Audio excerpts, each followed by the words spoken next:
नमस्कार दोस्तों, कैसे हैं आप लोग। लास्ट क्लास के अंतर्गत मैंने आप लोगों को साइकेट्रिक का एक टॉपिक पढ़ाया था जिसे हम लोगों ने फोबिया नाम दिया था। फोबिया के बारे में डिटेल मैं आप लोगों को बता चुका हूँ। नेक्स्ट उसी से आगे हम लोग नेक्स्ट जो एंजाइटी रिलेटेड डिसऑर्डर है उसके ऊपर हम लोग चर्चा करेंगे। और मैंने आपको कहा था कि जो सबसे ज़्यादा anxiety related disorder most commonly category में आता है वो है ऑब्सेसिव कंपल्सिव डिसऑर्डर।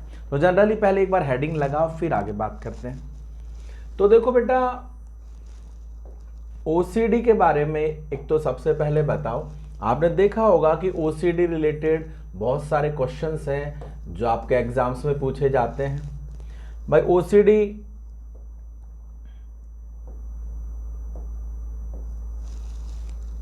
या आप देखना, इसी को हम लोग ऑब्सेसिव कंपल्सिव न्यूरोसिस भी बोलते हैं। ओसीडी या ओसीएन भी आप इसको कह सकते हो। पहले तो फुल फॉर्म समझें।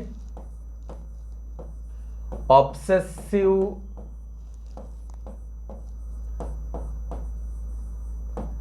कंपल्सिव डिसऑर्डर या बोल सकते हैं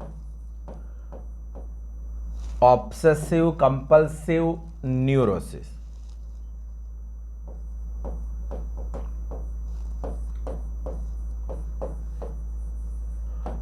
कंपल्सिव न्यूरोसिस, ध्यान से सुन लें। ओसीडी बोल दें, ओसीएन बोल दें, या ऑब्सेसिव कंपल्सिव डिसऑर्डर बोल दें, या ऑब्सेसिव कंपल्सिव न्यूरोसिस बोल दें, सबका मतलब एक ही है। तो सबसे पहले तो मैं आपको यहां पर इस डिसऑर्डर के बारे में थोड़ा बहुत इंट्रोडक्शन दूंगा, क्योंकि जितने भी डिसऑर्डर हम लोग पढ़ते हैं उनमें एक इंपॉर्टेंट डिसऑर्डर है। देखो ओसीडी, सबसे पहले तो आपने बताना है कि लगभग ऐसा देखा जाता है कि महिलाओं में मोस्ट कॉमनली ये डिसऑर्डर देखा जा सकता है।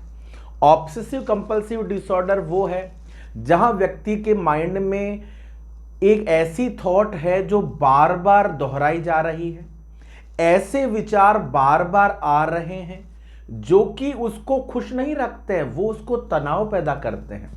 मरीज को ये पता भी है कि मेरे माइंड में इस प्रकार की थॉट बार बार आ रही है, मरीज चाहता है उस थॉट को बाहर निकालना, लेकिन उसको बाहर निकाल नहीं पाता है। ये तो है ऑब्सेशन। और जब मरीज एक ही एक्टिविटी को बार बार करता है वो है कंपल्शन। तो कहने का मतलब है कि ऑब्सेसिव कंपल्सिव दो चीजों से मिलकर के ये डिसऑर्डर बना है। एक के अंदर थॉट आती है वो तो है ऑब्सेशन, कंपल्शन का मतलब वो उसको एक्टिविटी में कन्वर्ट करता है। मान लीजिए माइंड में थॉट आ रही है कि मुझे कोई मार देगा, मुझे किसी बिजनेस में घाटा हो जाएगा, बार बार कोई एक ही इमेज मुझे बार बार दिख रही है और मेरे माइंड में आ रही है। जब वो अनवांटेड और अनवेलकम थॉट मेरे माइंड में एंटर होती है तो मुझे तनाव पैदा करती है। मैं चाहता हूं कि उस थॉट को मैं याद ना करूं, लेकिन फिर भी मैं उसको चाह रहा हूं क्या, अवॉइड करना, लेकिन अवॉइड नहीं कर पा रहा हूं। ऐसा ही थिंकिंग डिसऑर्डर ऑब्सेशन कहलाता है। और जब वो किसी भी थॉट को एक्टिविटी में कन्वर्ट करता है, जैसे आप देखना बार बार स्विच वगैरह को चेक करना, बार बार जो है गैस के बर्नर को चेक करना, किसी लिफाफे को बार बार खोल करके चेक करना, मतलब वो हर चीज पे संदेह डाउट रख रहा है और उस एक्टिविटी को परफॉर्म करता है, तो वो कंपल्शन कहलाती है। कंपल्शन का मतलब एक्टिविटी और ऑब्सेशन का मतलब थॉट। थॉट और एक्टिविटी दोनों मिलाकर के एक एंजाइटी डिसऑर्डर कहला रही है। बात समझ में आ रही है। तो सबसे पहले तो आप ध्यान दीजिएगा कि इंट्रोडक्शन की पहली लाइन है कि OCD is common in female. भाई ओसीडी जो कॉमनली आप देखते हैं वो किन में देखा जा रहा है, फीमेल जो क्लाइंट है उनमें देखे जाने वाला एक प्रकार का एबनॉर्मल डिसऑर्डर है। इसके अलावा आपने यहां पर बताना है कि OCD is also a anxiety disorder, ये भी आपको पता होना चाहिए कि ओसीडी जो है वो एंजाइटी डिसऑर्डर है, ये भी पता हो। और ये ज्यादा किन में हो रहा है? फीमेल में हो रहा है। इसके अलावा आपने यहां पर बताना है कि ऑब्सेसिव कंपल्सिव डिसऑर्डर वो डिसऑर्डर है जहां पर अनवांटेड थॉट आती हैं और वो अनवांटेड थॉट को पेशेंट अवॉइड करना चाहता है लेकिन अवॉइड नहीं कर पाता है, दैट इज ऑब्सेशन। और जब किसी एक्टिविटी को पुनः और बार बार दोहराया जाता है तो वो कहलाता है कंपल्शन, और ऐसा ही डिसऑर्डर ओसीडी कहला रहा है। अब ओसीडी डिसऑर्डर, तो पहले तो मैं यहां पर आपको बताना चाहूंगा इस डिसऑर्डर की डेफिनेशन, या इससे पहले एक वो प्रश्न लिखना जो मैं आपको वहां पुराने में बता रहा था कि जब आएगा तभी मैं लिखवाऊंगा। मान लीजिए सबसे पहले एक ब्रैकेट लिख के प्रश्न लिखें और वहां पर अगर एग्जामिनर कह रहा है कि what is the most common anxiety disorder in over society, कि हमारे समाज में मोस्ट कॉमन एंजाइटी डिसऑर्डर कौन सा है, जिसके अंतर्गत वो आपको यहां बोल सकते हैं हिस्टेरिया, वो आपको बोल सकते हैं फोबिया, वो आपको यहां पर बोल सकते हैं और भी कुछ, और इसके अलावा वो लिख सकते हैं ओसीडी, और इसके अलावा फिर जो भी यहां आएगा। तो बेसिक पॉइंट आप ध्यान दें कि फोबिया भी एंजाइटी रिलेटेड ही है, हिस्टेरिया जहां फॉल्स कन्वर्जन आते हैं पढ़ाऊंगा, डिसोसिएटिव कन्वर्जन डिसऑर्डर वो भी मैं पढ़ाऊंगा हिस्टेरिया। लेकिन अगर प्राथमिकता पूछी जाए तो पहली प्राथमिकता और मोस्ट कॉमनली एंजाइटी डिसऑर्डर के नाम से आप किसके बारे में बताओगे बेटा? ओसीडी के बारे में बताएंगे। तो इस पॉइंट को ध्यान देना। आगे आप बताओ कि ओसीडी और ओसीडी रिलेटेड सबसे पहले डेफिनेशन के बारे में आप बताओ। तो आपने यहां पर बताना है कि ओसीडी, और ओसीडी आप कह सकते हैं सबसे पहले कि ओसीडी इज ए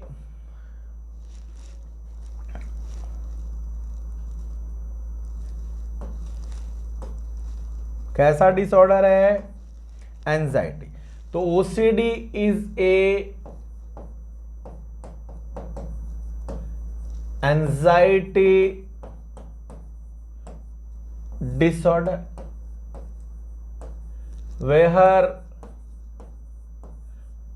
अनवेलकम, या बोल दो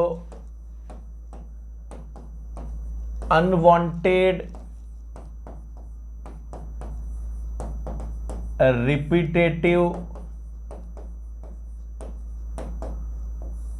थॉट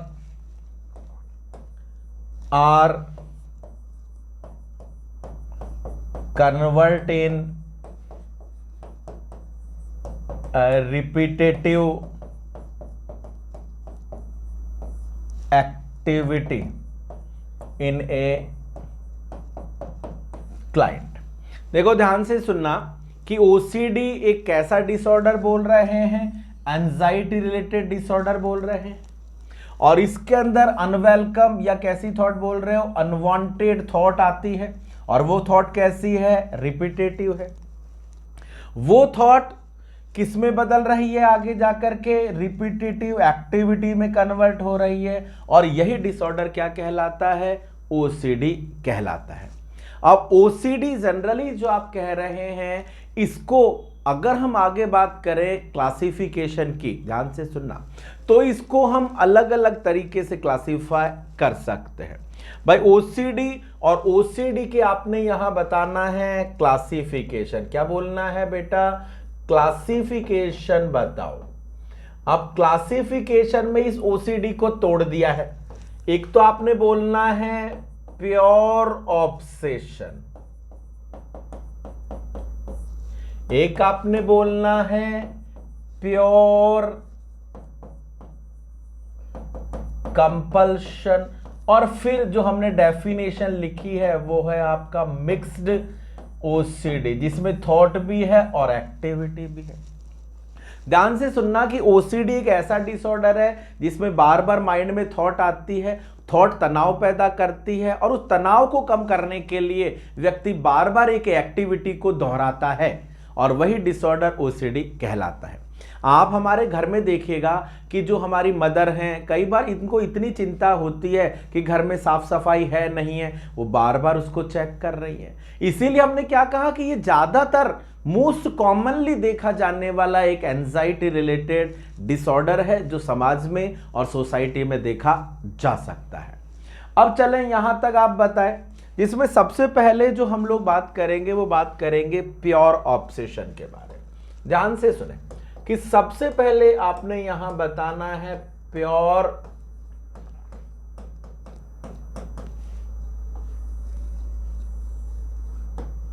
ऑब्सेशन। ध्यान से सुनना कि प्योर ऑब्सेशन आप कह रहे हैं। अब ये जो प्योर ऑब्सेशन आप यहां पर बता रहे हैं, तो सबसे पहले तो आप ये समझ लीजिएगा कि प्योर ऑब्सेशन जो है एक प्रकार का थॉट और थिंकिंग एबनॉर्मलिटी है। पहला पॉइंट आप लिखाओ कि ऑब्सेशन जो है इज ए थॉट, या बोल सकते हो थिंकिंग एबनॉर्मलिटी या डिसऑर्डर। ये सेम टू सेम आपके पटना एम्स में आ चुका है। पटना एम्स जहां पर एग्जामिनर ने पूछा हुआ है कि obsession is which of the following type of disorder, कि ऑब्सेशन किस प्रकार का डिसऑर्डर है। तो ऑब्सेशन जो है वो तो थॉट डिसऑर्डर है, कंपल्शन एक्टिविटी डिसऑर्डर है और दोनों मिलकर के एंजाइटी डिसऑर्डर है। तो आपने यहां बताना है कि ऑब्सेशन कैसा है, थॉट डिसऑर्डर है, पहला पॉइंट। प्रॉपर रूप से अगर इसकी डेफिनेशन में आपको बताऊं तो आपने यहां पर बताना है कि अनवांटेड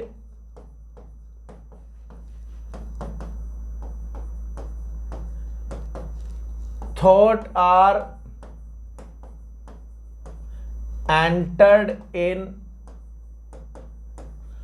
माइंड ऑफ क्लाइंट। पहला पॉइंट सुनिएगा कि अनवांटेड थॉट, और अनवांटेड में आप कह सकते हो repetitive unwanted thought are enter in mind of client. Client want to avoid them but do not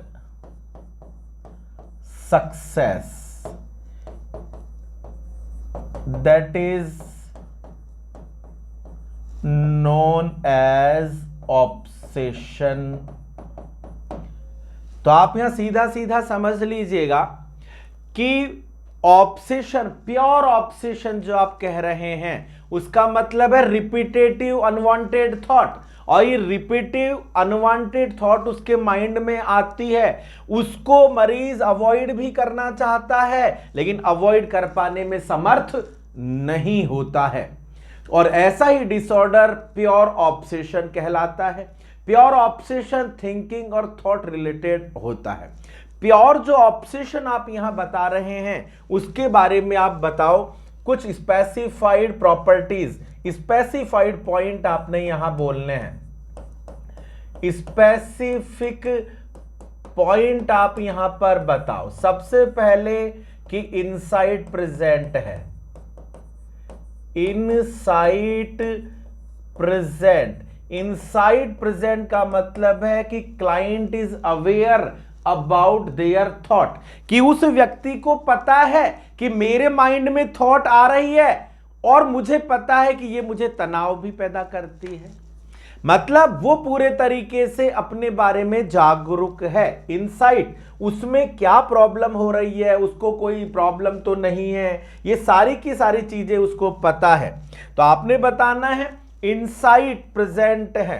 सीधा सीधा आप यहां पे कह सकते हो कि client is known about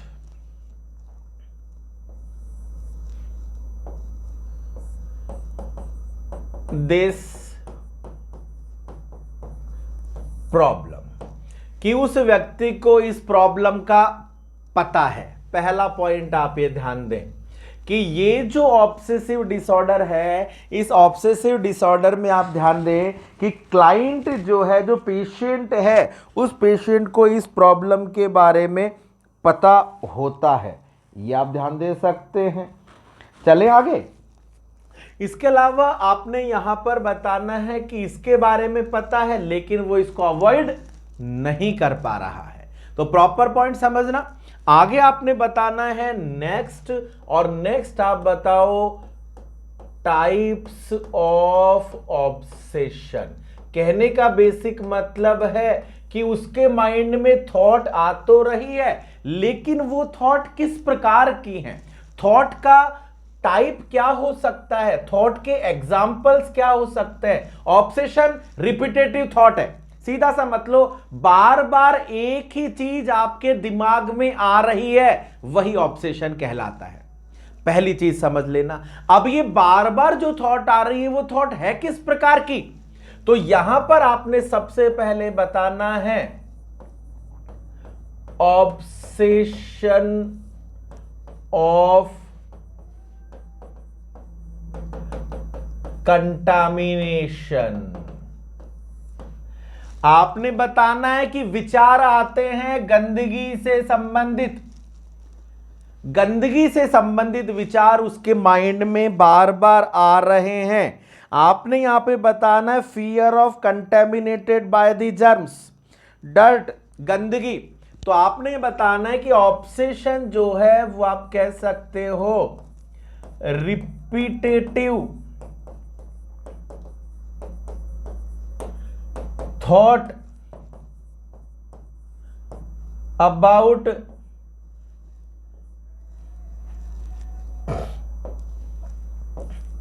dust, गंदगी से संबंधित,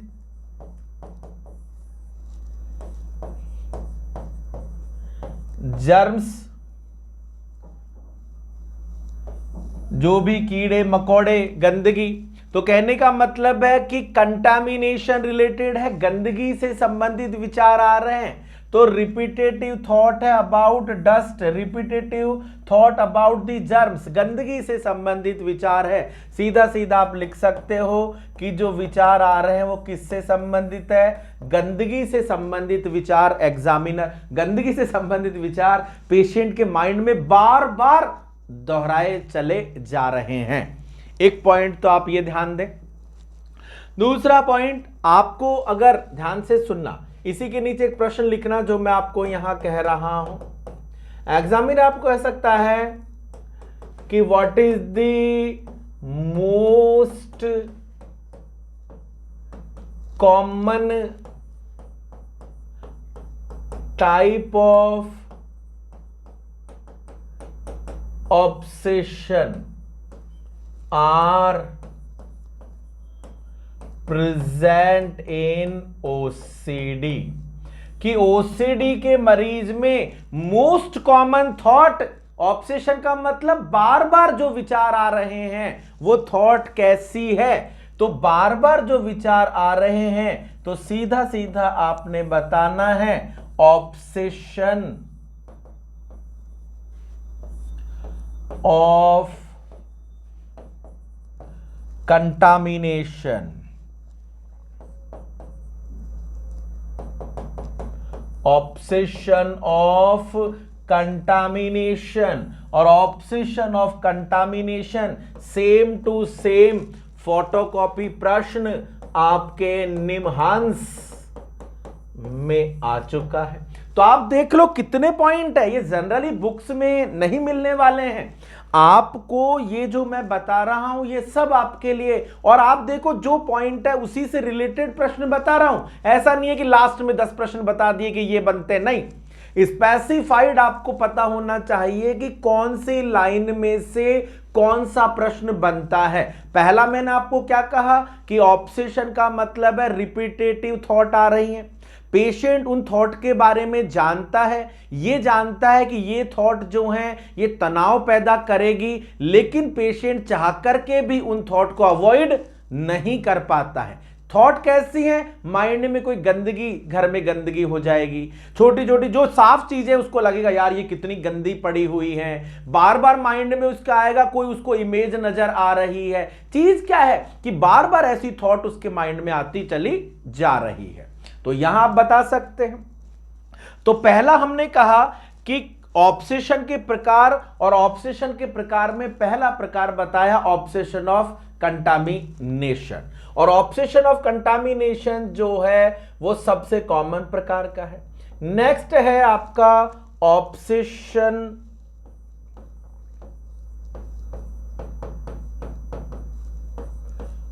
ऑफ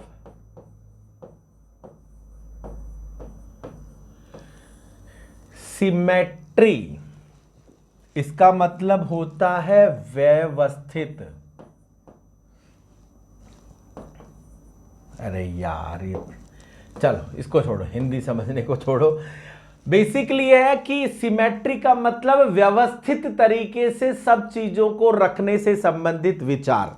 फॉर एग्जाम्पल आप घर में देखिएगा कि आप बुक्स वगैरह को जाकर के बेड पे डाल देते हैं, फिर घर में अगर आपके बहन है, आपकी मदर है, तो बुक्स को उठाकर अलमारी में जमाती है।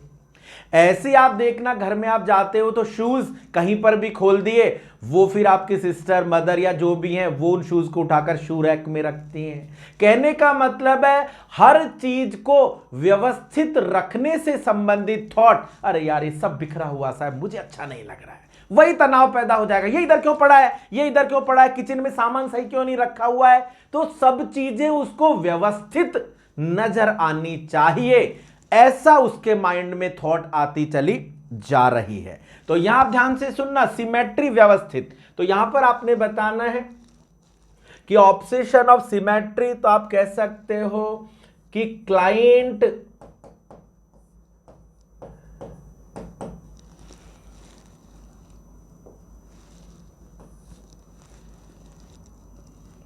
हाँ देखो ध्यान से सुनना, यहां पर आपने बताना है ऑब्सेशन मतलब थॉट है, तो आप यहां बताओ कि thought are related to arrange all things in order or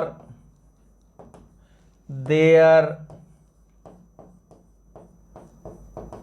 respective place in home और ऑफिस।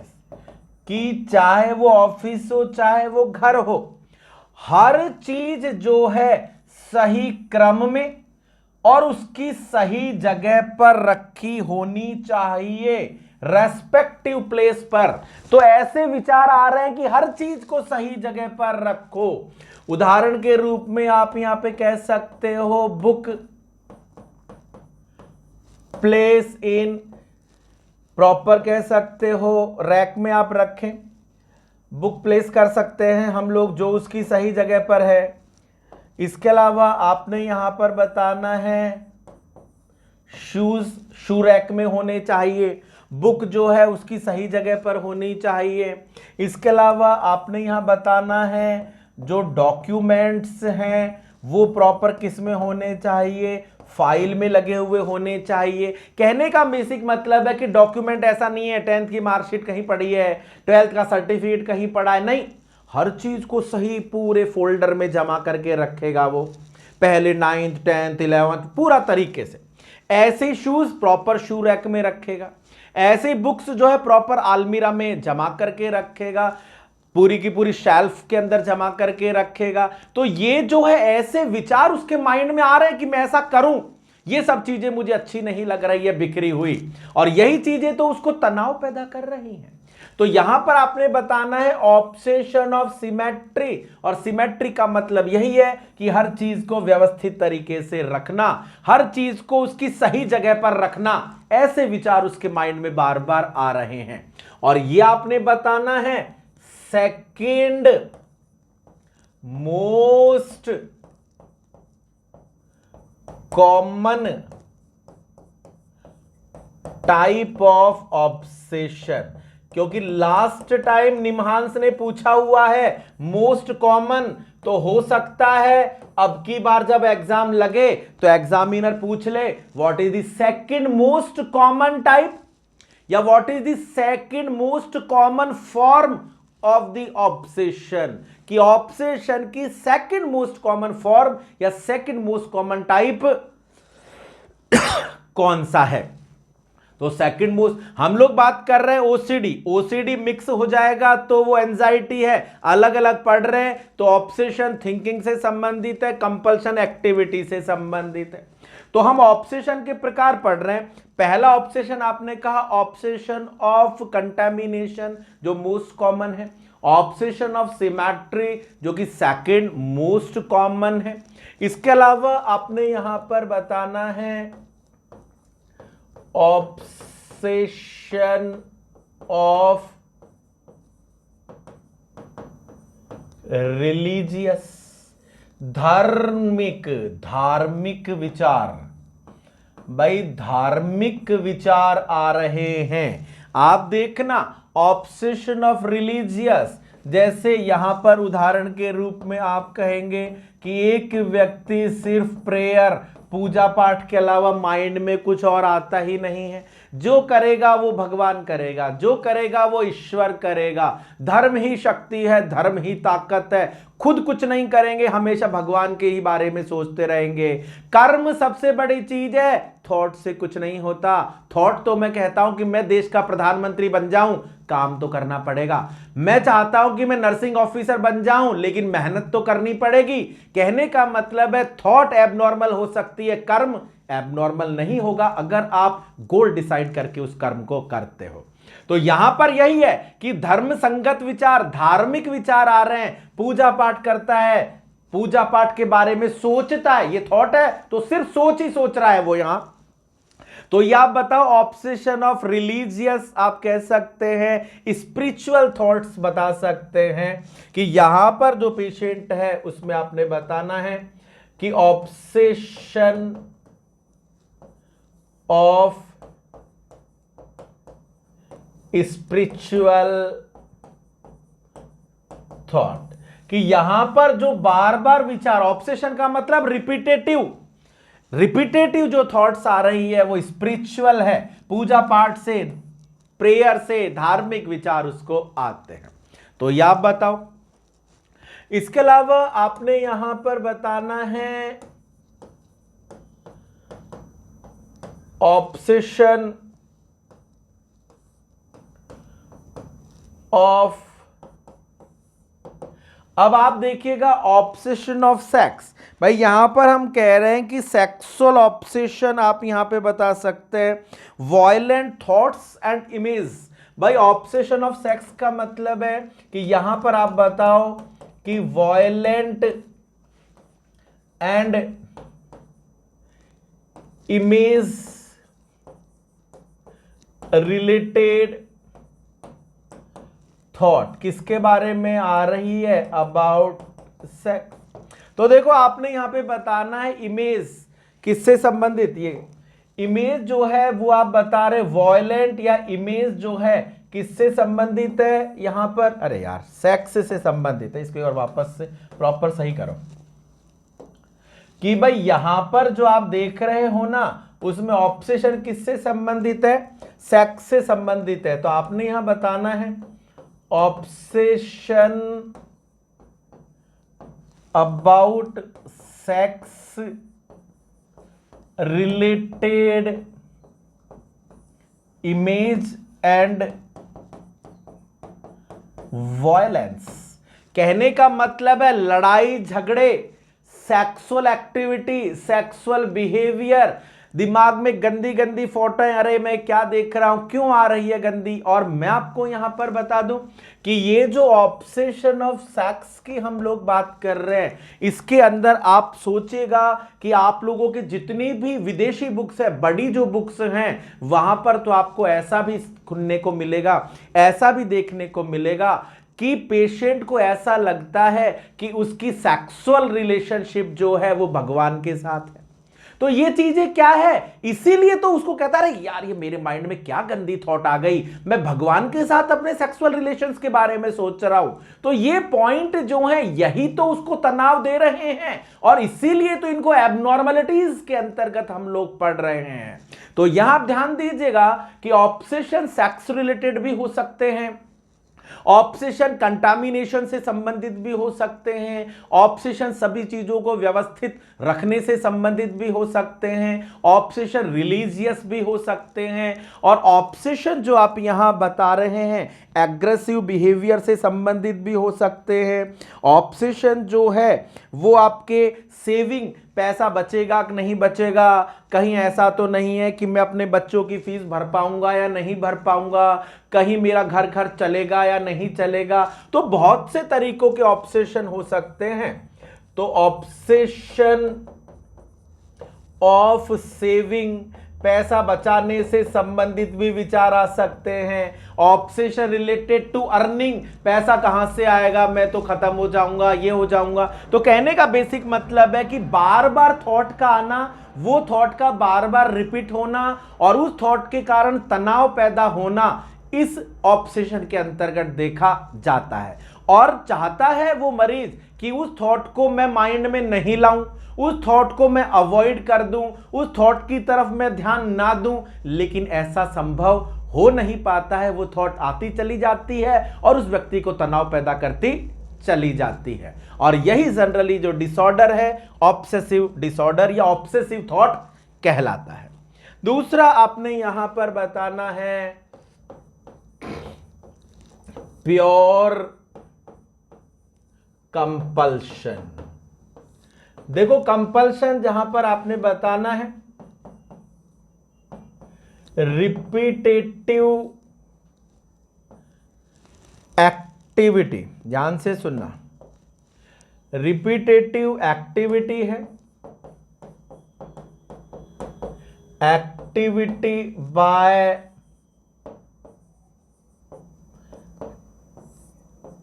क्लाइंट। ध्यान से सुनना, repetitive activity by the client, कि व्यक्ति के द्वारा जो रिपीटेटिव एक्टिविटीज हो रही है वही क्या कहला रहा है, आपका कंपल्शन कह रहा है। तो देखो ध्यान से सुनना कि रिपीटेटिव एक्टिविटी जो क्लाइंट के द्वारा हो रही है वो जनरली क्या कहलाती है, कंपल्शन कहलाती है। और ये रिपीटेटिव एक्टिविटी जो परफॉर्म है, इसी के बारे में एक प्रश्न इसके नीचे ब्रैकेट में मेंशन कर लो कि बार बार वो व्यक्ति रिपीट कर रहा है एक्टिविटी को, क्यों कर रहा है। तो आपने यहां पे बताना है कि भाई रिपीटेटिव एक्टिविटी व्यक्ति के द्वारा की जा रही है, और मान लो इसी चीज को एग्जामिनर जब प्रश्न के रूप में पूछेगा तो आपको कहेगा कि what is the most important cause about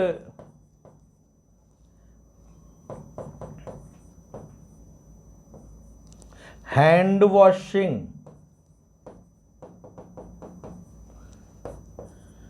by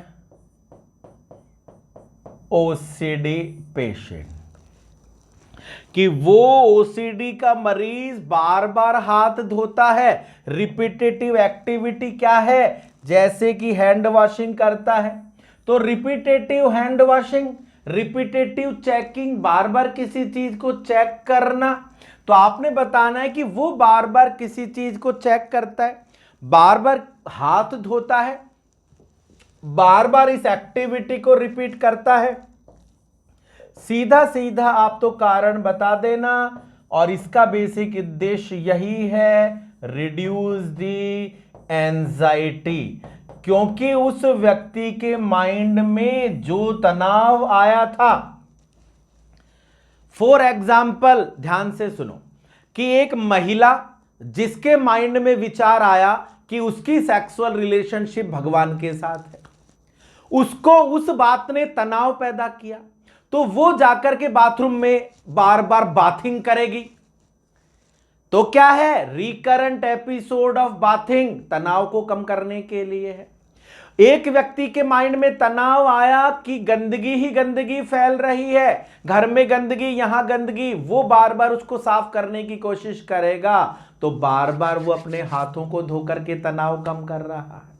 तो कहने का बेसिक मतलब है कि वो व्यक्ति तनाव को कम करने के लिए हैंड वॉशिंग करता है। मान लीजिए उसको लग रहा है कि घर में अननेसेसरी फैन चल रहे हैं, तो फैन को ऑफ करेगा। तो क्यों करेगा, चेक क्यों करेगा कि कहीं स्विच ऑन तो नहीं है, क्योंकि वो तनाव को कम करना चाहता है। बेसिक पॉइंट यहां पर यही है कि वो व्यक्ति बार बार हैंड वॉश करता है और बार बार एक्टिविटी करता है, उसके पीछे लॉजिक यही है कि वो व्यक्ति क्या करना चाहता है, अपने तनाव को कम करना चाह रहा है। तो यहां तक बताओ, आगे आपने बताना है नेक्स्ट एग्जाम्पल। हाँ, इसके अंदर एक पॉइंट पहले मेंशन कर लेना कि यहां पर जैसे हम लोगों ने कहा कि कंपल्शन, तो कंपल्शन के अंदर पॉइंट डाल करके आप लिख लीजिएगा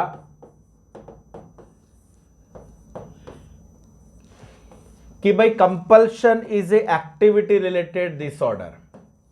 compulsion is a activity related disorder, और ऑब्सेशन जो है वो थॉट रिलेटेड डिसऑर्डर है। तो ये दोनों पॉइंट ध्यान दो, ऑब्सेशन का मतलब थॉट, कंपल्शन का मतलब एक्टिविटी। चलो खैर, यहां तक आप बताओ। अब देखो, कंपल्शन एक्टिविटी रिलेटेड डिसऑर्डर है, ये आपने बता दिया है। आपने बता दिया है कि कंपल्शन में बार बार वो क्या कर रहा है, तो इसी के कुछ एग्जाम्पल आप ले लीजिएगा। सबसे पहले आपने बताना है कि भाई चेक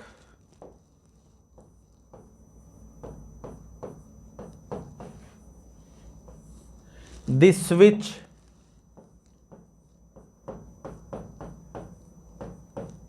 ऑफ फैन। दूसरा, चेक दी पर्सनल डॉक्यूमेंट्स। ये सब उदाहरण है। एग्जामिनर आपको लिख देगा कि what is the disorder when a client document are check again and again, कि डॉक्यूमेंट को बार बार चेक कर रहा है, तो कंपल्शन, और डिजीज बोले तो ओसीडी है ही। फिर बार बार पंखों के स्विच, या आपने बताना है इरिगेट टू द गार्डन, बार बार अपने गार्डन में, लॉन में पानी का छिड़काव कर रहा है। हैंड वॉशिंग रिपीटेटिव, तो आपने यहां बताना है कि भाई पेशेंट जो है, पेशेंट में आप कह सकते हो कि हैंड वॉशिंग कैसी होगी बेटा, रिपीटेटिव हो सकती है। तो रिपीटेटिव हैंड वॉशिंग, ये सारे के सारे जो हैं एग्जाम्पल है प्योर कंपल्शन के, कि प्योर कंपल्शन, और प्योर कंपल्शन में आपको ये सभी लक्षण जो हैं मरीज में देखने को मिल सकते हैं। जनरली ओवरऑल सिम्टम्स ओसीडी के हैं, लेकिन मैं यहां पर आपको बता रहा हूं कि कंपल्शन, और कंपल्शन में आपको ये सारे के सारे लक्षण देखने को मिल रहे हैं। इसके अलावा आपने यहां पर बताना है, जैसे हमने कहा कि भाई बार बार जो है वो इन सभी चीज़ों को चेक कर रहा है।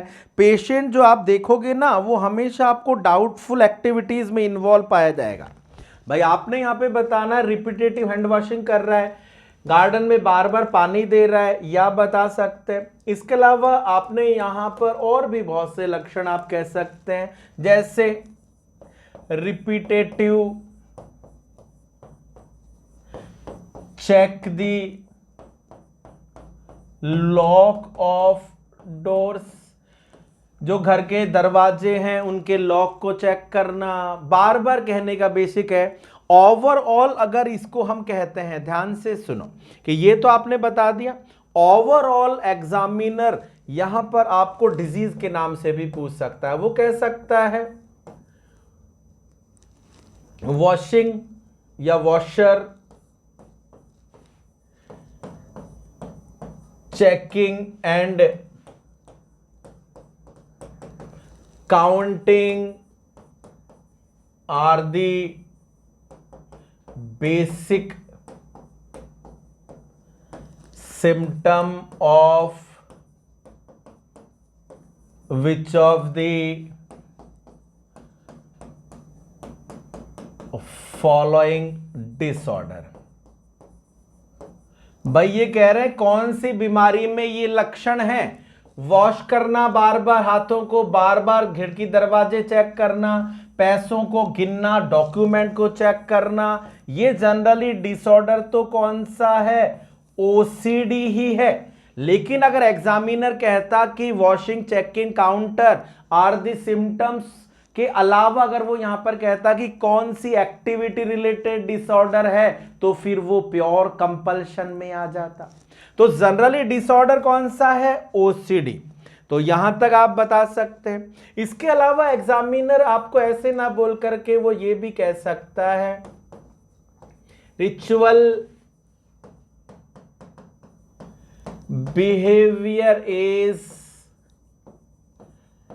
hallmark symptom of which disorder। Ritual behaviour का मतलब है बार बार एक ही एक्टिविटी को परफॉर्म करना। रिचुअल का मतलब है रिपीटेटिव एक्टिविटी। रिपीटेटिव जो एक्टिविटी होती है ना, वो रिपीटेटिव एक्टिविटी ही रिचुअल बिहेवियर कहलाती है। और ये भी जनरली आपको कहां देखने को मिल रहा है, ओसीडी। ये जितने भी बता रहा हूं ना, ये शॉर्ट एंड स्वीट आपको सीधे सीधे फोटोकॉपी एग्जाम में देखने को मिलेंगे। तो ये हम लोग बात कर रहे हैं ऑब्सेसिव कंपल्सिव डिसऑर्डर। और ऑब्सेसिव कंपल्सिव डिसऑर्डर के अंतर्गत मैं आप लोगों को बता रहा हूं कि ओसीडी क्या होता है। ओसीडी को 3 भागों में आपने बांट दिया है। ऑब्सेशन थॉट है, कंपल्शन एक्टिविटी, और मिक्स जो तीसरा है। भाई हमने का 3 प्रकार बताए थे ना, तो जो तीसरा प्रकार था वो था मिक्स्ड। और मिक्स का मतलब है यहां पर जो है वो थॉट भी होगी और क्या होगी, एक्टिविटी भी होगी। दोनों की दोनों परफॉर्म की जाएगी। माइंड में ख्याल आया कि पंखा कहीं ऑन तो नहीं है, जाके स्विच चेक कर लिया, तो वहां थॉट भी आ गई है और एक्टिविटी भी परफॉर्म हो गई है। बेसिकली ओसीडी और ओसीडी के कारण में एक कारण मुख्य रूप से ध्यान देना, कारण तो बहुत से हो सकते हैं लेकिन एक स्पेसिफाइड कारण है और वो है आपका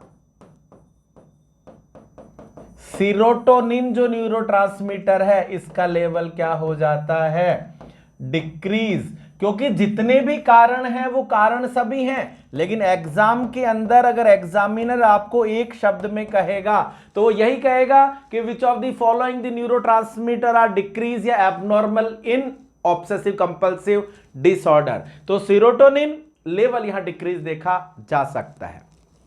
लास्ट एंड फाइनल मैं आपसे यहां बात करना चाहूंगा मैनेजमेंट के बारे में। मैनेजमेंट जिसके अंतर्गत आपने यहां पर बताना है कि सबसे जो इंपॉर्टेंट पॉइंट है, एक तो है thought stopping.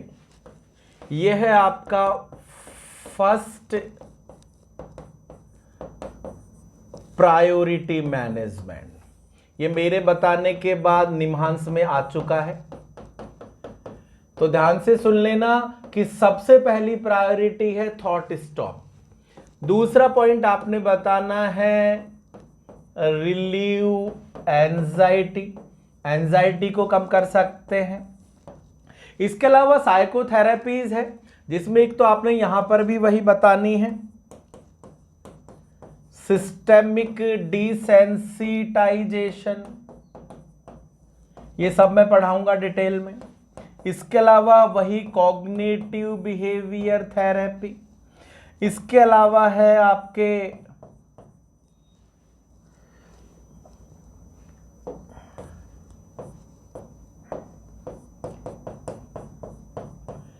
Exposure and response. इसको थोड़ा सा समझ लेना। ये एक्सपोजर एंड रेस्पॉन्स का जो मेन एम है ना, वो थॉट स्टॉप करना ही होता है। एक्सपोजर एंड रेस्पॉन्स का मतलब क्या है कि आप पेशेंट के हाथों को गंदा कर दें। गंदा कैसे होगा? आप उसको कहें कि कोई भी गंदा दरवाजा है उसको टच करें। जैसे ही वो उस गंदे दरवाजे को टच करेगा, उसका तनाव बढ़ेगा और वो कहेगा कि मैं हाथ धोना चाहता हूं। लेकिन आप उसको हाथ धोने के लिए कह सकते हो कि रोकें, वो हाथ ना धोए। थोड़ी देर में आप देखोगे कि तनाव में कमी आने लगेगी। ऐसे ही आप देखना कि कई बार आप लोगों को होली का त्योहार आता है और जिन लोगों को होली खेलना पसंद नहीं है, अगर गलती से किसी ने उसके कलर लगा दिया तो जाते ही वो धोएगा, दूसरी बार लगा दिया तो फिर धोएगा। मान लो 2 3 4 बार किसी ने कलर लगा दिया तो फिर कहेगा अरे यार मैं बाद में ही धो लूंगा ना।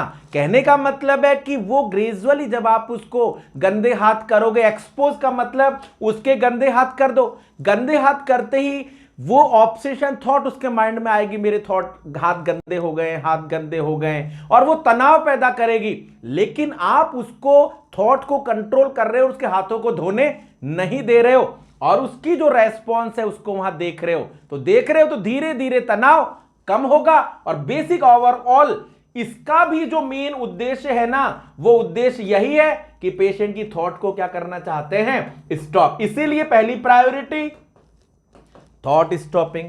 फिर जितनी भी दवाएं हैं, anti anxiety drug, anti depressant drug, वो सारी की सारी आप जनरली यूज कर सकते हैं। वो सब हम आगे पढ़ने वाले हैं। यहां पर जो भी मैंने कहा है वो स्पेसिफाइड आप पता कीजिएगा। एक एक जो पॉइंट मैंने बोले हैं वो आप ध्यान दीजिएगा। आज के लिए इतना ही। बहुत बहुत धन्यवाद और थैंक यू।